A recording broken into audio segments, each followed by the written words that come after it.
Hey, this is Wendy Day. Thanks for coming to my live stream. We're going to get started in a couple of minutes, so just chill out, kick back, and we're going to be right with you with some great information.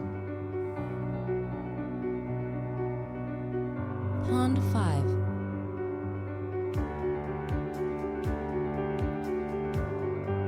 I know you're anxious to get started, and you're saying, where is she? But I'm filling up the cup with Diet Coke. I'll be with you in a minute. You're going to get some great information today. I'm really excited about this. Pond 5.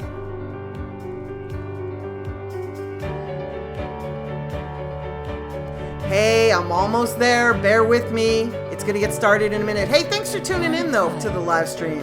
I'm so happy that you're here. I've got some great information for you today. Hang in. I'm almost there. Pond 5.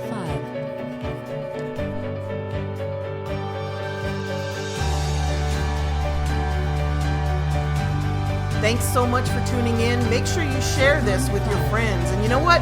Hit that little subscribe button. I'd love to have you subscribe.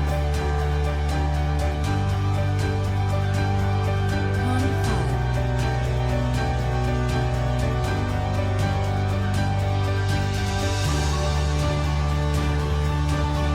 Hey, this is Wendy Day. Thanks for coming to my live stream. We're going to get started in a couple of minutes. So just chill out, kick back, and we're going to be right with you with some great information. Pond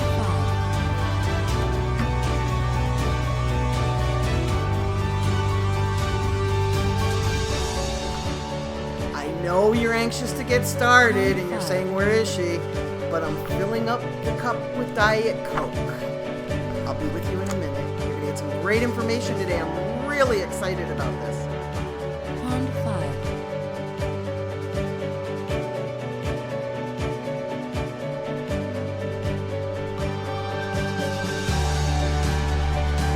Hey, I'm almost there. Bear with me.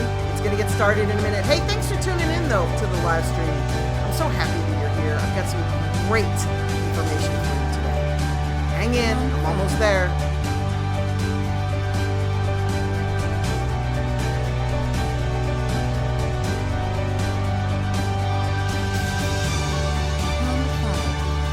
Thanks so much for tuning in. Make sure you share this with your friends. And you know what?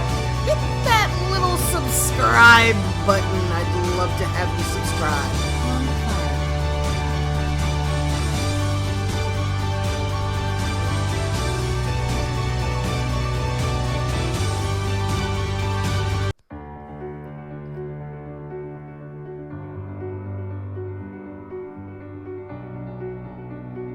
Hey, this is Wendy Day. Thanks for coming to my live stream. We're going to get started in a couple of minutes. So just chill out, kick back, and we're going to be right with you with some great information. Pond 5. Hi, guys. How are you? I'm starting a little early tonight, I know, but at least tonight I don't have to leave early. Hi. How was your week so far? So the music industry shut down today. I mean, in a good way, right? It's the holidays. So most of the lawyers and the labels and the accountants, they stopped doing business today. So my phone stopped ringing at like 3 o'clock. I thought maybe I forgot to pay the bill, but I didn't. It's just wonderful, though. I love when the industry's quiet. This will go on till about, I think the labels come back in around the 4th of January, 3rd or 4th of January. And then most of the lawyers come back that following Monday. So it's going to be a really quiet 3 weeks. I'm not going to go away this year. I'm going to stay here for most of it and get some work done. I have a list of stuff that I wanted to get to this year that I never got to. So that's what I'm going to be doing for the next couple of weeks. So, Martyr, am I saying your name right again? I practiced. I want you to know. So, let's get right to it, guys. And are you guys ready for the holidays? You ready for Christmas if you celebrate it, or Hanukkah, or whatever you choose to celebrate this time of year. I'm not much of a celebration person. I was raised Christian, but I don't believe in mass religion. That doesn't mean that you shouldn't, because whatever works for you is good. It just doesn't work for me. So anyway, I have a question from Dark Brothers Entertainment. And I think you noticed I made a whole video around your question, right? Well, I'm going to cover it here tonight, too, for those of you that didn't see the video. Dark Brother Entertainment asked, could I talk about the importance of really learning the business side of music? It's not only important to create and make good music, great music, right? Not good, but great. It has to be great music, but to learn the business model and how it works and all the different components that go into this industry. And I guess you can tell that it's kind of important if I made an entire video about it, and I'm still going to address it here, because it's the weak spot of so many artists. Like, so many artists love to be in the studio and they love to perform, but everything else is kind of secondary. And you can't do that. You've got to be able to market and promote and really learn each aspect of the business. Even if you have a team of people that are helping you and doing the work for you, if you don't know what they're supposed to do or what's necessary, how do you know that they're doing their job? And how do you know that they're good at what they do, right? So many folks, when they come into this industry, decide that they want to surround themselves with people that they know, and they think that it doesn't take any special skill really to succeed in the music business. And that's kind of a recipe for failure, because while it's wonderful to have your boys around you, if they don't excel at marketing and publicity and shooting videos and some of the other things that you absolutely need in order to be successful in your career, you won't be successful in your career. You'll just be somebody that has their boys around them, right? So it's really important to learn the business side of music. There are not a lot of books out here that, did you get whiplash from that? Because I just whizzed the folder by really fast. There's not a lot of books out here that explain all of the different jobs and all of the different things that you need in order to succeed in the music industry. So you got to kind of learn by doing, or by reading as many blogs as you can, paying attention to stuff like this, watching videos. Learn as much as you possibly can so that you won't become a statistic or a tragedy in the music industry. You need to learn a little bit about marketing and building a fan base, promotions. You need to learn about websites and social media. You want to know what SOE is. This doesn't mean that you have to be able to do all this stuff, but you need a basic knowledge of what it is that you need, and a basic knowledge of what each of those things is, so that you are savvy enough to know who can help you and who's just blowing smoke up your ass. This is an industry where it's expensive, this industry. And it's an industry where you can lose a lot of money, because there's a lot of people out here that are either con men and women, right? I call them fuck boys. But there are a lot of people out here that will con people, or that are just not great at what they do. They're kind of inept. So you might hire somebody thinking they're great at what they do, and they really may not be. You need to understand publicity, publishing. And by publishing, I don't mean book publishing. I mean music publishing. That's the ownership of the words in the music. Copyrights and trademarks. You want to make sure that you understand the ownership of your music and your name, which is what trademarking is. The PROs, which is ASCAP, BMI, and CSAC. You want to understand what Sound Exchange is. You want to understand a little bit about pressing. And that's for those of you that still want to put CDs in stores, or those of you that still hand out CDs promotionally. CDs are still about 30% of the market. So without them, you're basically just hitting 70% of the market, and you're leaving money on the table. So until they're completely dead, why not press them up? They're 30 cents a piece to press up, roughly. You want to learn about printing, your tools, your posters, your flyers, your postcards. You want to learn about what other tools you need to market and promote yourself. Do you want to wrap the vehicle? If you do, how do you get a vehicle to wrap? Where do you go to wrap it? What does it cost? You want to learn about distribution. You want to learn about production, like the producers that are making the beats that you're rapping to if you're a rapper. If you're a producer, you want to learn how to support yourself as a producer. It's not easy, as many of you know. You want to learn a little bit about contracts, about finance and budgets, a little bit about accounting. You want to learn about labels or staying independent. And if you choose to sign to a label or an independent label, you want to learn what type of deals exist so you know what's best for your needs.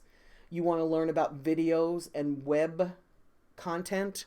Like, what kind of content do you need for your social media? What kind of content should you be posting on your website to let your fan base know who you are? How do you grow your fan base? How do you build a buzz?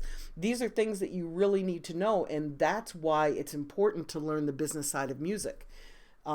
Many of you who don't understand how the business side works, you will be passed very rapidly by your competition because they made the effort to learn the music business. And it's not hard. It's just time in. And if you really love this, why wouldn't you want to spend some time, reading and learning and paying attention? I remember when I was coming up, back in the dinosaur age, when I was coming up, I read every rap magazine that existed. This is before the internet. I read every rap magazine that existed, any movie or TV show that had anything to do with the business side of music. I devoured it. I read The Big Payback by Dan Charnas, which is the history of the business side of the urban music industry. If any of you are serious about doing this and you haven't read that book, there's something wrong, because it's about the history of what you're doing. And why would you not want to know how Def Jam got started, how Loud Records got started, how Chris Lighty became one of the best managers in the music industry? Why would you not want to learn all that? So you have a break coming up over the holiday. You could read it. You've got time.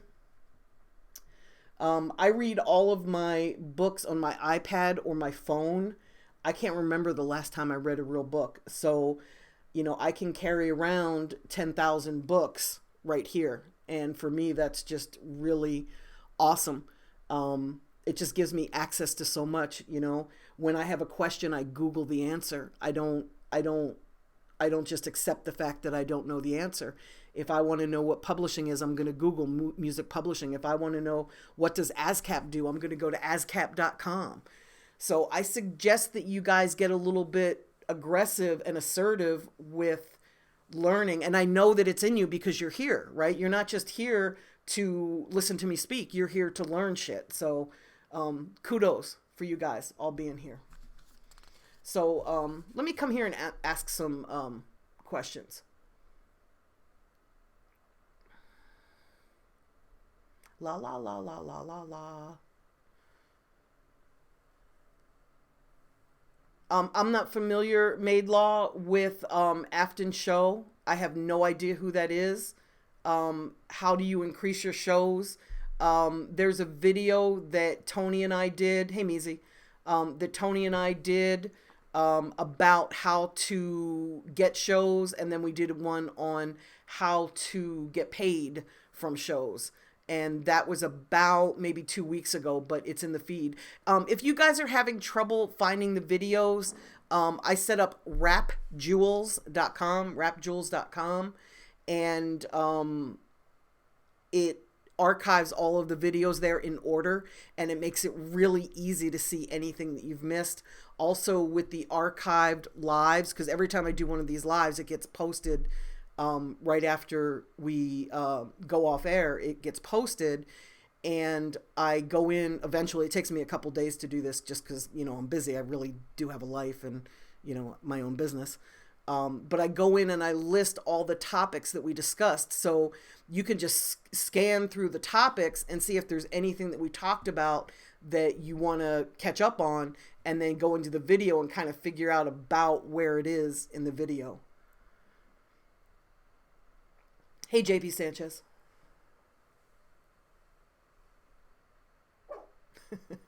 Wendy, that's funny.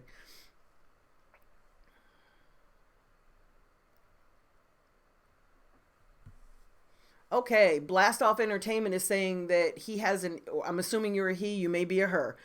They have an internet radio and would love to spin the independent artists, but they're so cocky that it's crazy. And Blast Off would love to help build a fan base. You know, attitude is so important in this industry. Like, you gotta be somewhat humble. It's great to know that you're good at what you do, because you got to be great to survive. But what's not great is treating other people like shit. Like, remember, they're not here for you. They are doing you a service, and they have something that you want. And I'm not saying that you have to kiss their ass, but why not be respectful, and why not build a relationship? You know, the successful artists are the ones that build relationships. The ones who are assholes don't really get very far. Okay, I know a lot of you are thinking Kanye got really far, but still.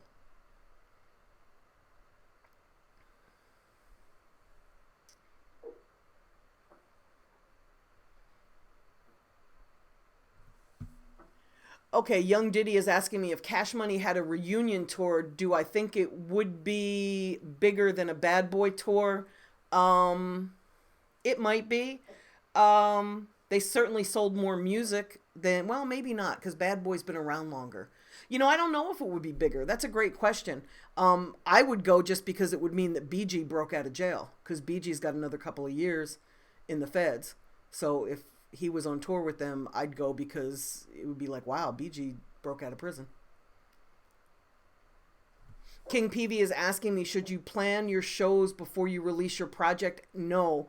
You need to build your buzz before you can get the shows. So the music has to be in the marketplace in order for you to get the shows, and for you to build your welcome voice, and for you to build your following to the point where they will come see you perform, right? Because the goal in performing live is to get them to pay to come see you. You can make a living doing this. Cadden Brands is saying that you heard trouble on Google Play. How is it possible to get on internet radio? Google Play is not internet radio, right? Google Play is a streaming service. Actually, Google Play might be a download service as well. But our distributor gets the music. When you sign up with the distributor, they get you onto Spotify, they get you onto Tidal, they get you onto Apple Music, they get you in the iTunes Store, Google Play, Google, is it called Google Locker or Google Play Locker? They get you on pretty much everything. I even noticed on Trouble's royalty statements that there's a company called Aspire, and I'm like, who the hell is Aspire?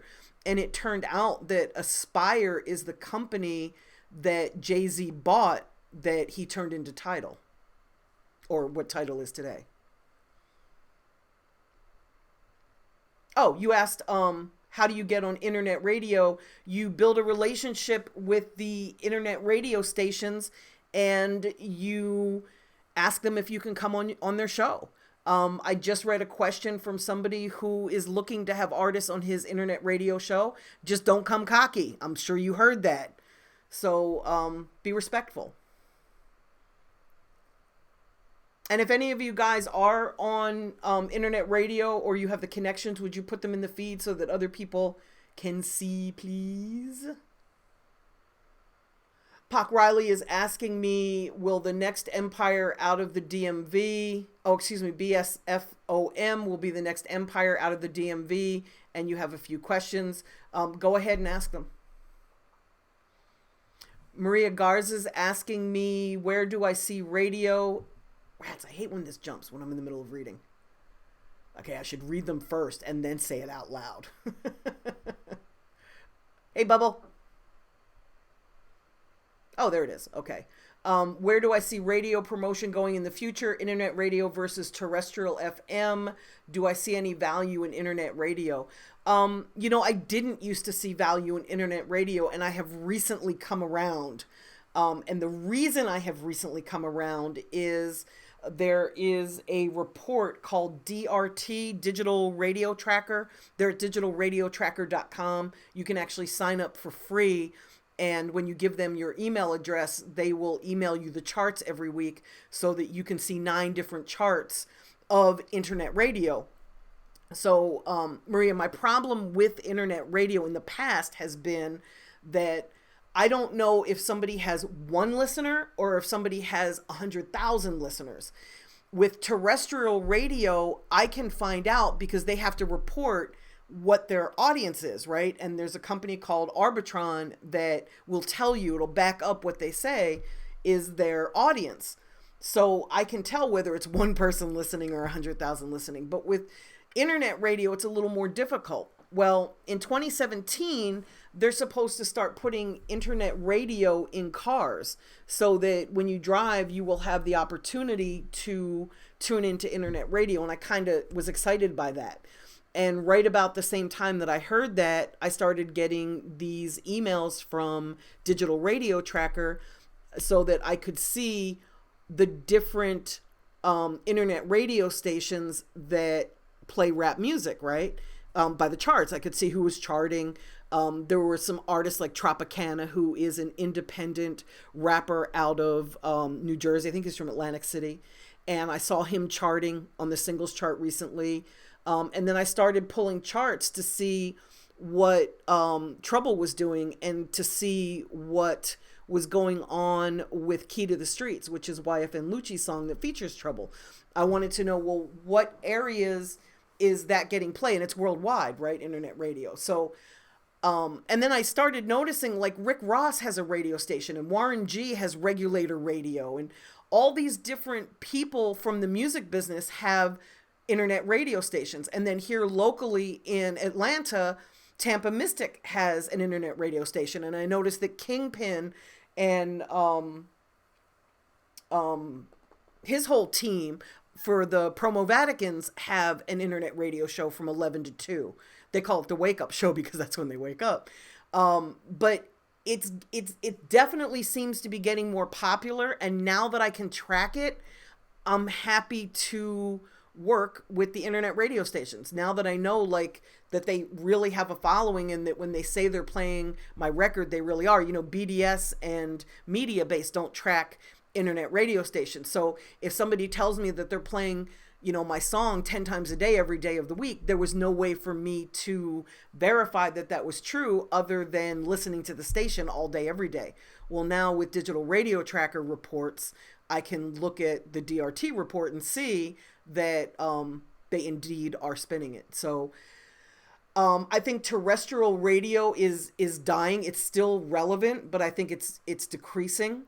And I think it will continue to decrease, not because necessarily of internet radio, but because of all the different things that people have to do today that pull them away from listening to radio, whether it's, apps or video games or, working on your computer or playing on your computer or reading or watching YouTube, or there's just so many distractions today. Pokemon Go. I mean, there's so many distractions today that it just seems like radio is getting less and less important. Also, people are kind of tuning out of the commercials. You can set up a playlist at Spotify of all the music you like and have your own radio station playing. So, why tune in to your local, Hot 107 or whatever, whatever your station is.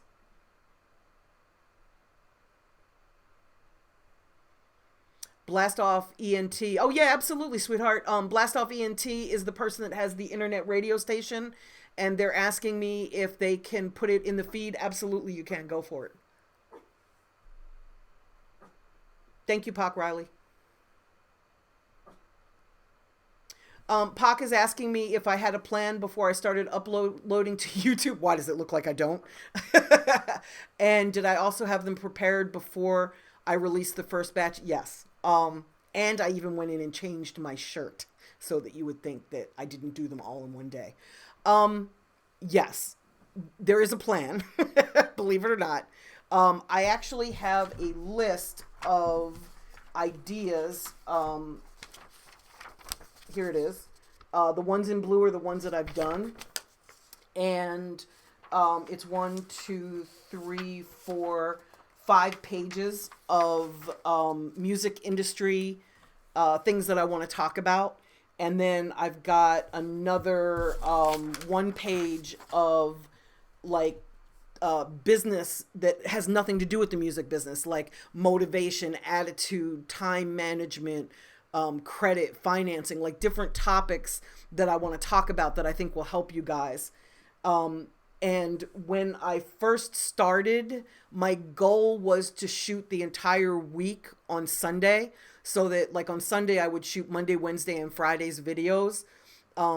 Life got in the way of that. So for example, this morning's video I shot at 9 o'clock this morning when I woke up. You'll see me wearing a black sweater, and I think this shirt is underneath the sweater, and you'll recognize that.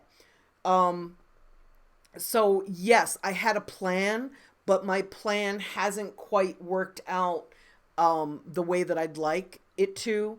Somebody just volunteered to help me with these, and he's going to help me do some animation so that you're not just staring at my face constantly in the videos, which I think will help to make it a little bit more interesting and more fun. But yes, you should have a plan before you do anything. And you're going to watch, like, as you guys go further with me in this, you're going to watch an entire website get set up to help educate artists called slavesnomore.com. And this has been sort of like a prequel for me because I want to learn what's important to you guys. I don't want to just go in and make 100 videos of different topics when, you know, half of them you don't give a shit about. So what this is doing is it's helping me learn what matters to you and what questions you guys have, so that I can make sure that I'm helping you guys. JB Sanchez is asking me about Derek G. I'm not sure who you mean. Help me out with that. I'm not sure what you're asking me. You're the second person that asked about Derek G.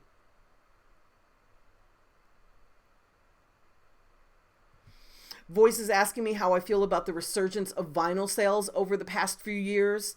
I believe that vinyl has made the resurgence because the music is so much cleaner. It's very warm on vinyl. When we went to CDs, it compressed the music a lot. And now that we're at the MP3 level, it's compressed it even more. So the quality of the music is not as clean for people that are really audiophiles. I think that vinyl is very important. I think also there's a little touch of nostalgia for people that collect vinyl. I hate how expensive it is. You know, I was in a vinyl store in, where were we? I think I was in Tallahassee, and I was in a vinyl store, and I'm like, wow, some of these bitches are $23.99. Like, this is crazy. It's like the price of old music, you know? I don't listen to vinyl because I came up listening to vinyl.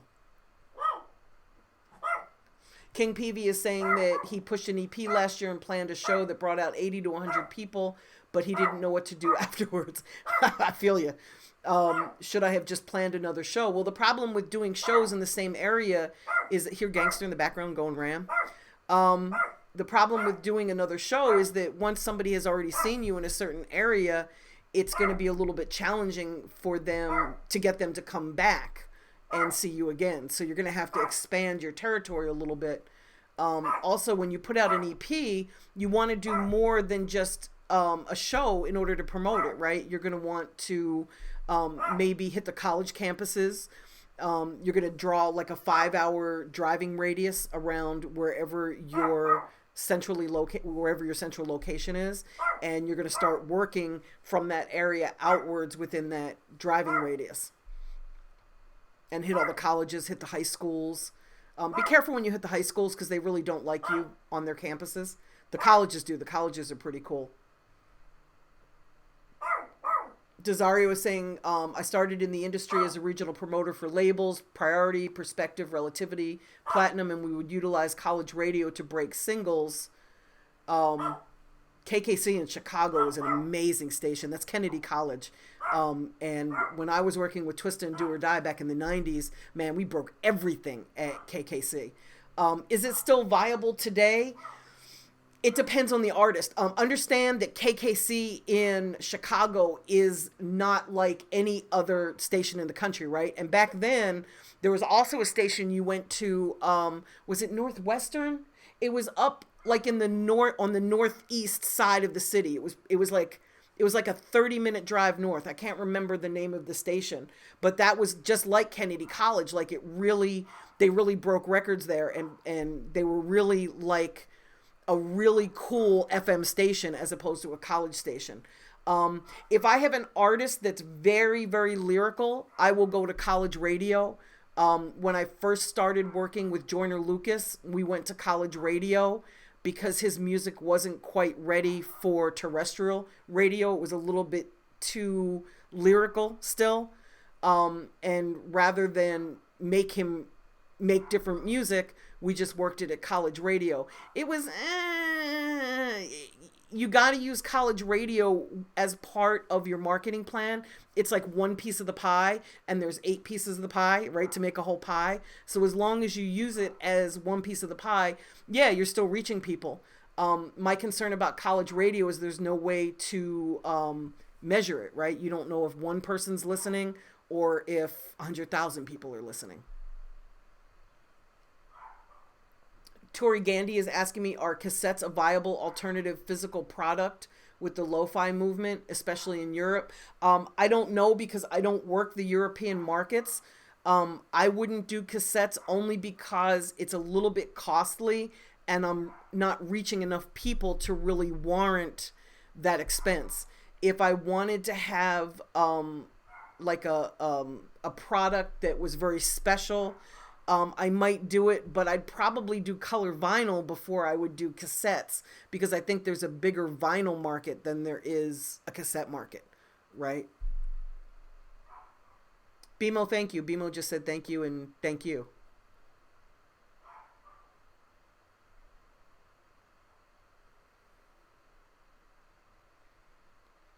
Pac Raleigh is gonna screenshot so that I don't forget his name.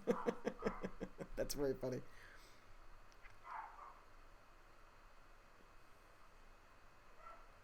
Okay, it was Northwestern. Thank you. You know, the guy that used to be the DJ there now works for what's the label in Minnesota that has all the lyrical rappers? Damn, my memory is shot tonight. What is my problem? I don't even smoke weed. I can't even blame it on smoking weed. Okay, Derek Grant, I'm his mentor. Yay! I mentor a lot of people. Thank you, JB Sanchez. H702 is asking me how much promo material should a solo artist with no street team pass out every day when promoting? You're going to hate this answer, but like as much as you can. You know, you really want to blitz the marketplace. When you get to the point of trying to hand somebody either a download card or a CD and they're like, man, too much, then you know you've done your job, right? With Trouble, we passed out, I think with his first mixtape, we passed out 30,000 in Georgia, Alabama, South Carolina.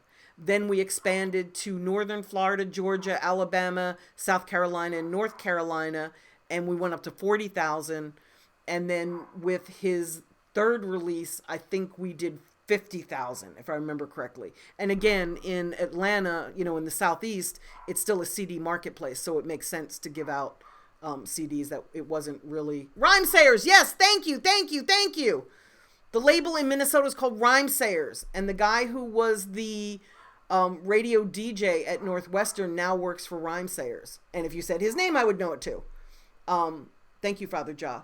I also want to shout out Tito. Tito P hit me up today, and he was really helpful. He asked me a question, and in return, I asked him to let me know like what his biggest struggles are in the music business. And I thought he would send me back like 2 sentences, and he sent me back like a whole page of stuff that was really, really, really helpful. So I just want to shout you out because I know it took you a long time to write all that. And if you're here, just thank you for that. You went above and beyond, and it was really, really, really helpful.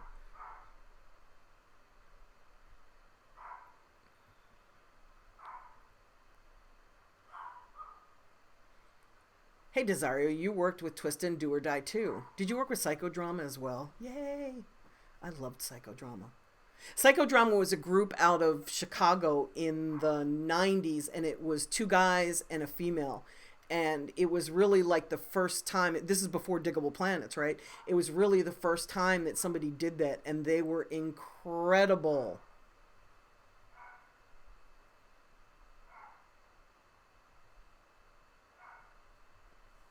Martyr, I didn't say I was going to bring a guest on for the live questions.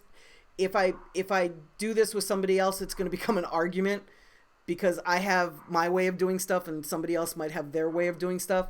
So in the live question and answers, I'm not going to bring on a guest. But what I am going to do starting in the new year, exactly, Bumo.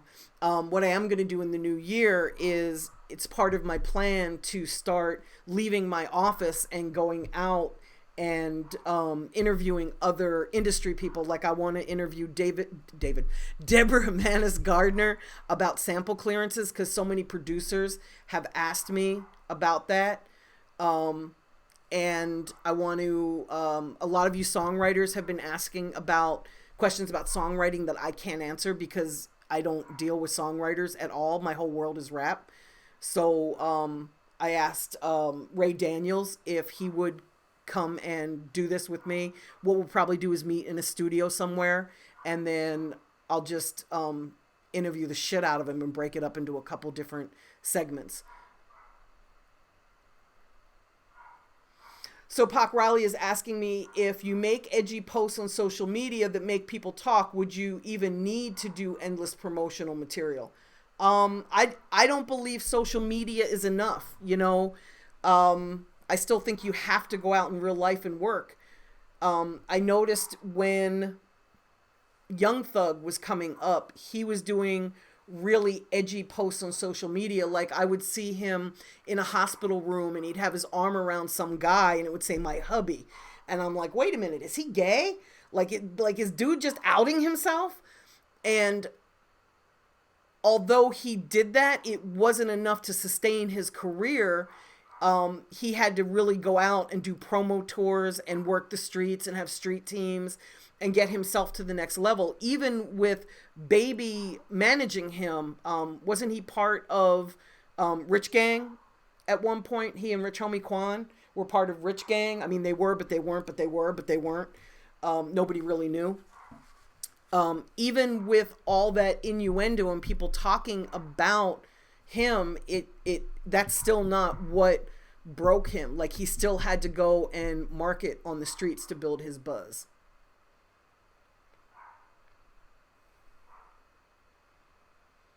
Curtis, it is too bad they didn't get to drop their album. I think they did. Actually, I think they did put out an album. They were signed to Swisha House. And I helped them do that deal at Swisha House. And I begged them not to do that deal at Swisha House. And Nuisance refused to sign. The female in the group said she wasn't signing to Swisha House. So it was just Side and Buck that signed. And then she appeared on a couple of the songs. I do believe they had a release. I'm not 100% sure. But I think Swisha House actually did end up putting something out. King Peavy, with Trouble, we did 3 promo tours. With Trouble, we did 1 promo tour. We didn't get as far as we wanted to get because he started getting money for shows. And there is absolutely no way when an artist starts making money to tell him you can't take the paid date, you have to come do this free promo tour. So what we started doing when he started getting money for shows is wherever he would get booked, we would go in early in the day and promo that city, that area. And then if there was a city nearby, he would stay overnight. He would get up the next morning and he would go hit that second city and then come back home. With most artists, I do as many promo tours as it takes. And it's usually by the second promo tour that they're starting to really bubble and they've got music in the marketplace. Because, we don't just do a promo tour. We do social media, we do publicity, like we do all the marketing videos, like everything. We market on the streets, we market on the internet. We really focus on building that buzz. So it's usually by the second promo tour when the artist is starting to bubble. With YFN Lucci, he did 2 promo tours that I can remember. I'm Fly's mentor, so I wasn't really involved with that project, like hands-on. I was just kind of in the back seat for that one. But I think Lucci went out with Bigger Rankin twice, and they looped through the South, and then he started getting shows, and he didn't go out on his first paid tour until this past spring, when he went out with Lil Uzi Vert, Lil Yachty. I think Kodak Black was supposed to be on that, but I think he was incarcerated for most of it. And I can't remember who else was on that tour. It might have been 21 Savage or somebody like that. But they went out and they did a national tour. It was the first one that they did. And he had to drop his price by like a third of what he was getting booked for on his one-off dates in order to do that tour. But it helped build him, and it got him to the point where people knew who he was, and he got a #1 single at Urban Radio, right?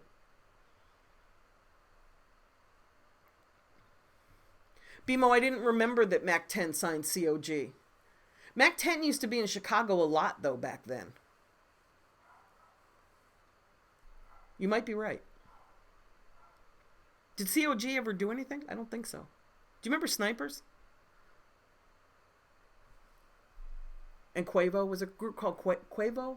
They had the coolest logo. It was like a circle with hands underneath. It was awesome.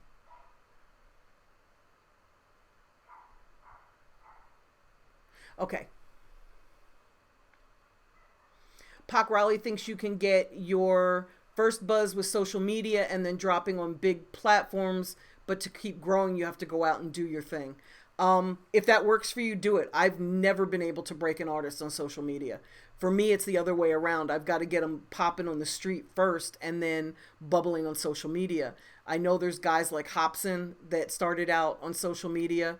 I know Joyner Lucas has built most of his following on social media, but I don't see any superstars doing it that way. And I'm not trying to build an artist who's just going to go out and make 50 grand a year.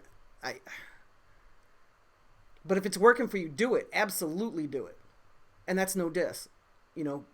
Kudos for doing it that way. That's awesome. Yes, a promo tour H702 is where you go into different cities and you hit the colleges, the high schools, the malls, the barbershops, any place where our market might gather. And it really depends on the type of music you make. If you make more street music, you're going to want to hit the hoods. If you make more lyrical hip hop, you're going to want to hit the colleges. You want to go where your market hangs out. And you want to get up, what I do is I travel at night. And then I get up in the morning wherever I am, usually like 10 or 11 in the morning. I go and I hit any of the retail stores. I hit the smoke shops. I hit the barber shops. I hit pool halls, like any place where I know people are going to come later and gather. And I'm going to ask if I can hang a poster in the establishment. Most people say yes. I don't know how long they stay up, but most people will tell me yes. Wherever there's a counter, I'll put postcards so that when people come in, they'll see those.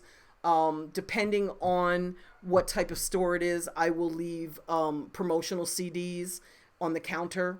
Of course, I ask before I do any of that because I don't want to just leave a stack of CDs and then leave and then they throw them away, right?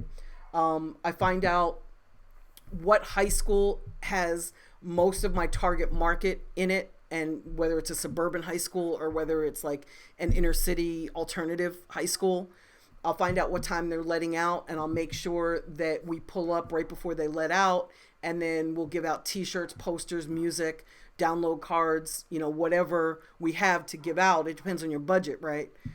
Sometimes we have MP3 sticks. It just depends on the budget of my client. And then usually we'll hit colleges around dinner time. We'll hit the malls after school, after the high schools let out. In between the high schools and the colleges, we'll hit the malls. If there's a movie that's playing locally that will attract our target market, like a Batman type movie, or when the NWA movie was out, we promoted the shit out of the NWA films. We hit people coming out of the shows. And then at night, we hit the nightclubs. We hit all of the clubs. Sometimes we'll do a meet and greet with the DJs, like at a Buffalo Wild Wings, and buy all the DJs, beer and wings, just so that they'll get to know the artist. And then when the artists perform, and I saw somebody ask, like, how long is your set? Usually one song, whatever our single is, we'll get in and we'll get out. We'll leave them wanting more, because the last thing you want to do when you're not known yet is to do 5 songs and bore the shit out of your crowd. They're not going to remember that you were great. They're going to remember that your set was long. So we usually do one single, and then we'll hang around with people in the club, and then we'll get on the road and go to the next city, hit the hotel, go to sleep, get up the next morning and do it all over again. And I usually keep artists on the road for anywhere from 30 to 90 days.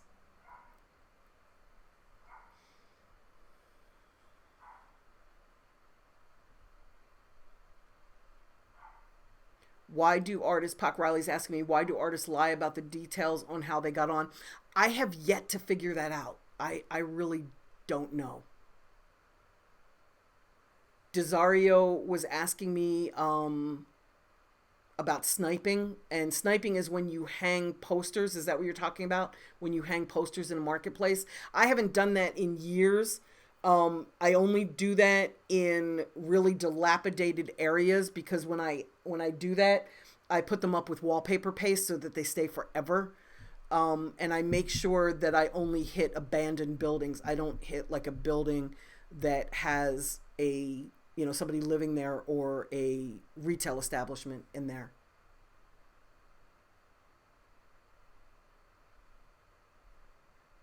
Desario says, hit the roller rinks. Absolutely. If you're in a city where roller skating is big, I know St. Louis has a couple of roller rinks. I don't know if they still do, but they used to. JB Sanchez is asking me, with all this new technology, it's easier for artists to expand and get heard.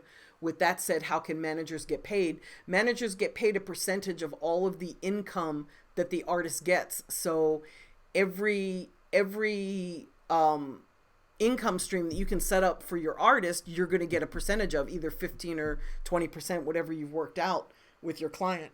So you're getting a percentage of the shows, you're getting a percentage of, if you get a song in a video game or in a movie or a TV show or on cable, you're getting a percentage of that. If you've got merchandise set up, you're getting a percentage of that. You're getting a percentage of all the streaming income, all the sales income.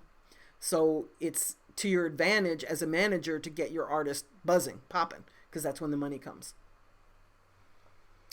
Maid Law is asking me, how do you perform at different high schools and colleges? Who do you contact? With the colleges, if you're trying to do like a college tour that is student services, there is a fee in everyone's tuition that goes towards paying for entertainment. And they actually have pretty hefty budgets. At a high school, you have to call the principal, and you got to do all of that in advance. When we do high schools, and it's very rare that I perform at a high school, not me, but my clients, just because our dates kind of move around a lot for a promo tour, and it's hard to get that really advanced notice that the principals like. Also, when you perform at a high school, the show's got to be clean. I'd much rather promote to the high school than have the artist do a show. But when I'm pitching it, I pitch it as more than a show. I pitch it as the artist talking about staying in school, don't do drugs, whatever topic is, and don't ever have a topic that your artist isn't with, right?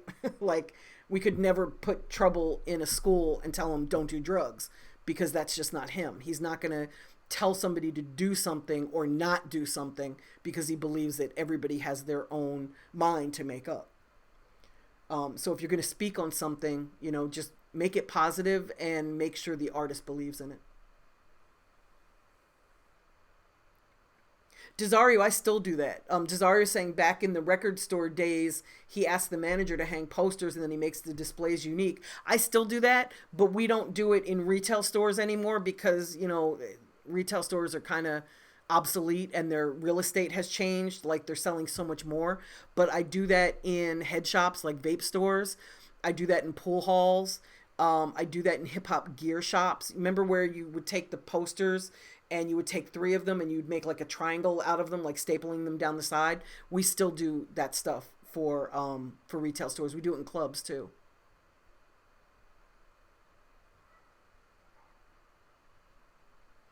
Junior is asking me, would I ever sell a checklist of an ideal promo tour?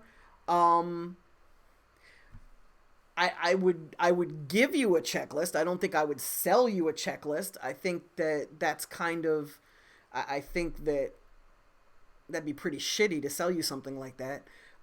You do realize though that every city is different, right? Like, and every type of music is different. Like, if I have a street artist, my promo tour is going to be a little bit different than if I have somebody who's super lyrical. Like, the places I would take Kendrick Lamar are very different than the places I would take Kevin Gates, because I want to build credibility with Gates on the streets. I would have to take him through the hood, right? We'd go to hood clubs, the hood pool, places where people shoot dice, people, play spades. Like, we would get down and dirty with it. With somebody that was more lyrical, my focus would be more on, like the Chicken Shack, colleges, the clubs that play, like the backpack type hip hop. So my focus changes. So I'm happy to put together a list. Just understand that it changes based on the type of artist that you are. Pac Riley saying he's a do-it-yourself artist. He shoots his own videos. He makes beats, so he's able to get free shit from people. He does graphics. He's got a team. He does his own PR. Absolutely. I mean, hi, Angel. The more you can do yourself, the better it is. Just understand that sometimes, like with a publicist, you're not hiring a publicist because you don't want to do the work. You're hiring a publicist because they have the relationship with the blogs to get your music posted and to get them to talk about you. But I think you should do as much of this as you can, unless you are independently wealthy. And I'm guessing that you guys aren't independently wealthy. In St. Louis, the Palace isn't around anymore, just Skate King. Okay, I didn't even realize there was still one, so that's cool.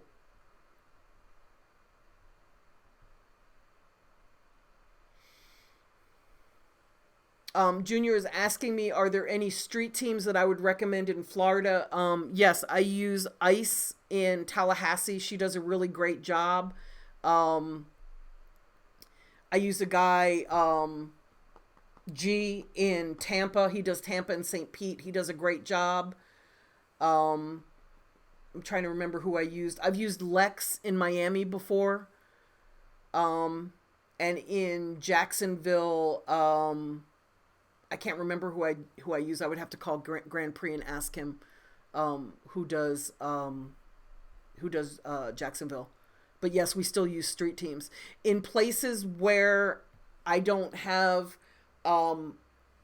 good recommendations of street teams, like there's a lot of cities where either there isn't a street team or there's somebody that doesn't do a very good job. I'll usually bring along my guy Barry, who is the street team here in Atlanta, and I'll bring him into other cities to sort of blitz that town or that city, because I know he's going to do a good job. I know he's going to build relationships, and I know that he's got relationships pretty much everywhere. So the person that you work with doesn't necessarily have to be in that city. And also make sure that the person you hire has good relationships in that city. The last thing you want to do is hire somebody that everybody in that city thinks is an asshole.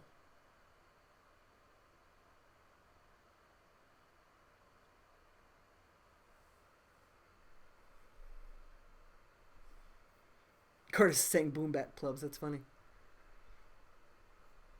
Yeah, there's a lot of artist open mics that you can do in different places.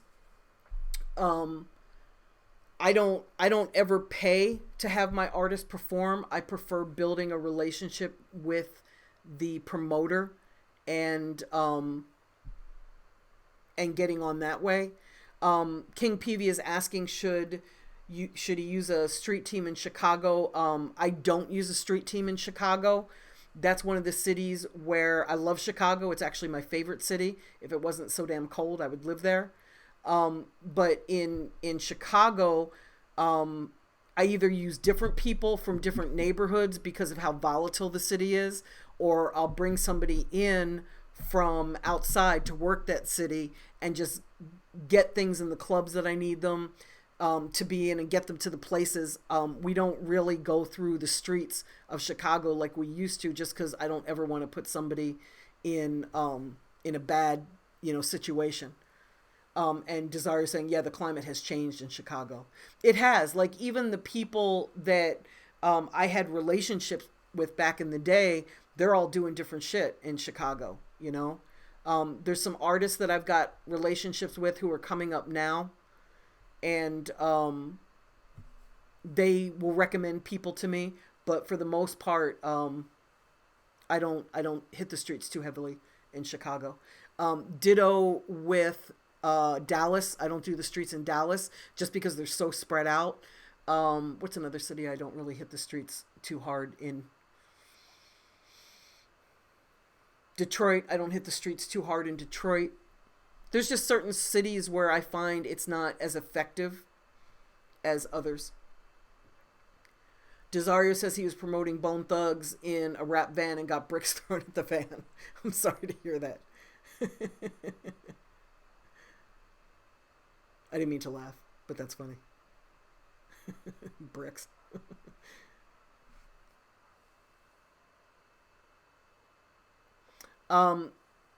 Curtis Brassfield is saying that he has connects with internet radio.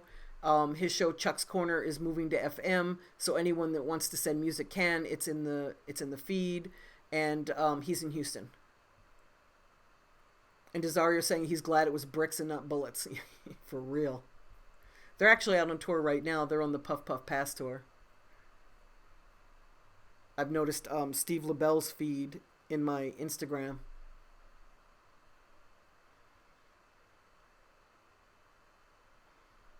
Somebody is asking me if I can listen to their music, and the answer is absolutely not. I don't listen to music. I don't have time, guys. I get too much music, so for me to listen to your music, I would have to listen to everything, because I don't want to play favorites. Like, I don't want to listen to your music, but not listen to your music, but not listen to your music. It doesn't seem fair. So I just don't listen to any of it. The truth is, me listening to your music doesn't help you, and it doesn't help me. It's really just, I can't help you by listening to your music, Cole, hey Cole, how are you? Cole is asking me, in regards to download cards, do you think there is significant advantage to going with plastic ones over paper? If people perceive plastic as more valuable? Absolutely they do.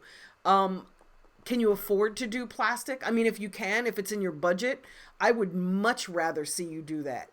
You could even make them look like little credit cards, and that would get people's attention. Also, broke motherfuckers would put them in their wallets because, they'd want to look like they had a credit card, especially if you made it like a black American Express. That'd be cool. But anyway, yeah, but I could see where that would get really expensive. The reason we do the paper business cards is because we can get like 10,000 of them for $150. And the goal is to give out as many as possible. When you're handing them out, I'm figuring that maybe 1 out of 50 people are going to actually download. So for me, it's a numbers game. If 1 out of 50 people are going to listen to the music, I want to give out 500,000 of them. Ooh, I just spit on my computer screen. H702 is asking what's the ratio of passing out promo material to potential fans. If I pass out 200 download cards. If I pass out 200 download cards. I know you wrote this before I said it. I promise you I didn't see it. How many of them actually check out your music and become a fan? I don't know. I've never counted that. But I promise you that it's not many. People are so inundated with music. If they know who you are and you have a buzz, like if I gave each and every one of you a card that said, you know, here is some secret J. Cole tracks that you've never heard, or some secret Lil Wayne tracks you've never heard, or some secret Drake tracks that you've never heard, the listenership would be through the roof. But if I said to you, here are some Little Bobo songs that you've never heard, you'd be like, thanks. But if you can build a buzz and get people interested in who you are, they will download your music. And all those little things that you do at the same time are the things that build your buzz. Giving out music, performing, promo tours, getting on blogs, every little thing that you can do, your videos, content on your social media, engaging people on your social media. And of course, you're not spamming them your music, because like that doesn't work. All it does is aggravate people. Paradigm says he sees a lot of independent radio promoters online. How can you determine the good ones from the bad ones regarding a college radio campaign? Paradigm shift. I'm not sure you can tell who's good and who's not online. I don't think I would trust any company that I found online. Having said that, every company needs a website, but I would get referrals from people that have hired radio promoters, and I would ask them, who do you use? And I would find out from people that have done it successfully who they recommend in order to start a campaign. For college radio, I used Mike Matthews in Houston. I can't remember the name of his company. It might be Dominion Global. I can't remember the name of his company, but his name is Mike Matthews, and that's who I have used for a college radio campaign, and I've used him for an internet radio campaign. In fact, we just finished an internet radio campaign with Trouble. Dark Brothers, it's all love in Detroit. Yeah, I haven't been to Detroit in a minute. I love Detroit. Are you on the east side or the west side of Detroit?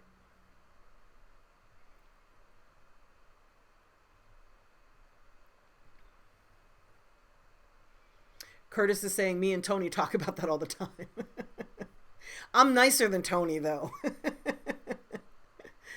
Tony's so funny. Like, if you ask him a question that he thinks that you should be able to find on your own on Google, oh, he will so tell you. Whereas I'll just answer the question, right? Thank you, Cole Mize. I appreciate you. What is Junior is asking me what the email address is to send beats for Trouble. It's in his Twitter bio. If you go to his Twitter page, you can see exactly what the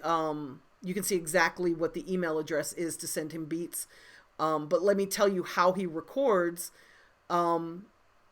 He records probably about once a week right now. It used to be like 3 times a week. Right now it's about once a week because he's doing a lot of shows. And he'll go into his email and he'll start going down from whatever arrived most recently. So your best bet is to follow him on Instagram and see when he's going to the studio or when he's in the studio, and then send music. Because if you don't, it's just going to get pushed really far down, and he goes like from most recent to least recent. So, you know, he's only in the studio for 5 hours, 6 hours, 8 hours. If he doesn't get to your music, he won't even hear it. And I have no say over what he records. That's not my job. You're on the west side. Dark Brothers. Curtis is saying out of 10,000 CDs, you may get 100 listens. I'll bet it's higher than that. For some reason, and again, I'm in the Southeast, so we have a different relationship with CDs than you do in Chicago. In Chicago, I don't think I would give out CDs. I don't think there's a market. There might be, but I don't think there's a market there for it. I might bring a couple thousand with me so that I could ask people what they prefer. But in most cities, people prefer download. They're more like streaming people and download. They'd rather go to YouTube or SoundCloud than pop in a CD. In fact, I don't even have a CD player anymore, me personally. And again, I'm not your market, but I stream everything. Even when I'm in my car, I stream. Thank you, Tori. Tori's worked at a label but is taking notes.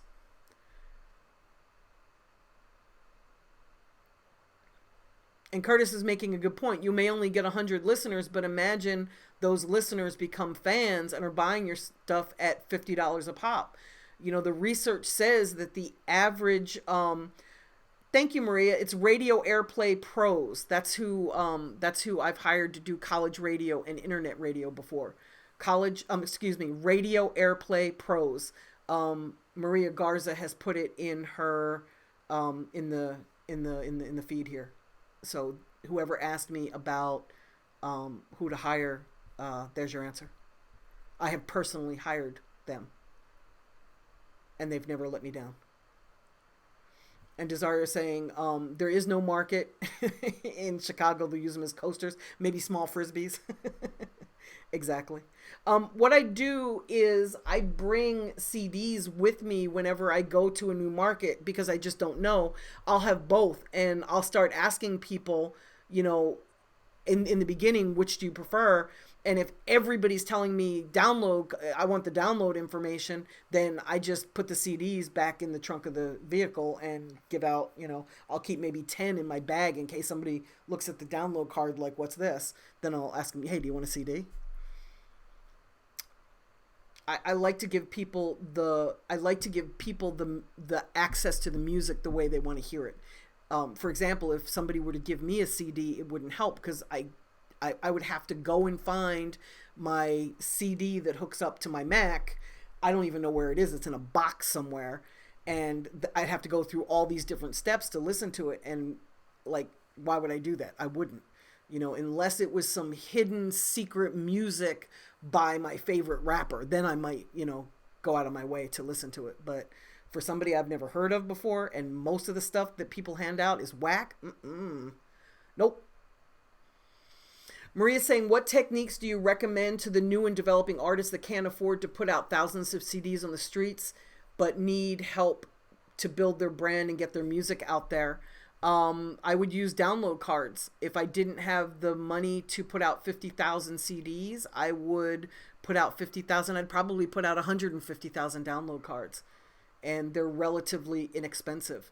This is not a cheap industry, Maria, so it's really hard for me to advise people with no money how to build a career because this is not an industry for people with no money.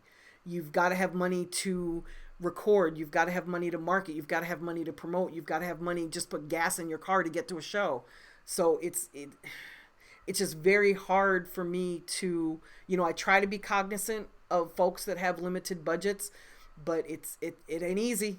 As I say every week on here, make a list of all the stuff that you want to do to promote yourself and then price it out. And one of two things will happen. Either you're going to cross stuff off the list that you can't afford to do, or you're going to go find an investor who can put up the money that you need to market and promote. And I know that sucks, Maria. I know that sucks. Desario saying that lighters with your brand printed on them is effective. They'll throw out a CD, but they'll use your lighter as long as it lights a blunt. That's funny. Absolutely. People still use lighters. I think that's a good expenditure for a promo item. Just make sure that you put more than your logo on there. Make sure that you have your a place where they can go to hear your music, right? Either your website or maybe your SoundCloud. And if you guys use Bitly, not only will it shorten your SoundCloud address, but with Bitly, you can even like put your name, like it could be bit.ly/Wendy Day. And it's very easy for people to remember that as they're meeting me. And then when they go and put that into their phone and they want to go to wherever I'm sending them, it's just easier for them to remember, other than soundcloud.com/whatever/Wendy Day/ whatever. You're right, Curtis. That is Tony Math. It's a shame he wasn't here because he does that so well. What Tony does is he breaks down how many people are in a certain area, and then he'll explain what percentage of that total would be a potential rap fan. And then he breaks down what percentage of those rap fans might like your type of music, whether it's street music or more pop or more lyrical, like backpack type rap. And then he breaks down exactly how many times you need to reach each of those people, because it's not like they hear your song one time and love you. It's repetitive. It's repeat impressions. So you want them to see you on the blogs. You want them to see you in person. You want them to see you on social media. You want them to hear about you in the burger shop. That's funny. You want them to see your video. You want them to read about you on a blog. You want them to, have as many different impressions of you coming at the same time. And you want to try to do it all within the same time period. You don't want that spread out over 2 years, because they're not going to remember who you are. Curtis, why are you going to have to change your name? Am I pronouncing it wrong?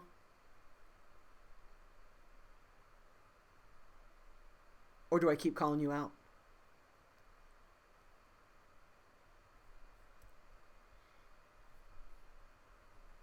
You guys are kind of late tonight with the questions. King Peavy is asking, should you sell t-shirts the first go round or hand them out? I would try selling them initially, because I'd want to fund my promo tour, right? So I might sell them for $7 or $8, whatever I could get. You're going to spend about $5 to print it, so you definitely want to charge more than $5. Even if you just charge $5, at least you're breaking even, right? But if you can't sell them, then you're going to want to give them out, but you're going to want to give them out to people that are going to really wear them. Most rappers seem to give shirts out to women more than men, because they feel like the women will wear them more. I personally give them out to DJs and tastemakers, because I just feel like if I give a DJ a t-shirt, he might be a little bit warmer to playing my record when I'm not there, my music when I'm not there. Cool. Okay, guys. So I'm going to end this here. This will appear in 20 minutes or so. It'll appear on the YouTube page, so it'll be archived if any of you were late and want to go back and check it out. Thank you for joining me, and I will see you next Wednesday night. Send in questions to thisiswendyday@gmail.com, and I will answer your questions. Anybody that I missed tonight, I apologize, and I will get to you next week. Okay, y'all. Have a good night. Have a good week. Bye.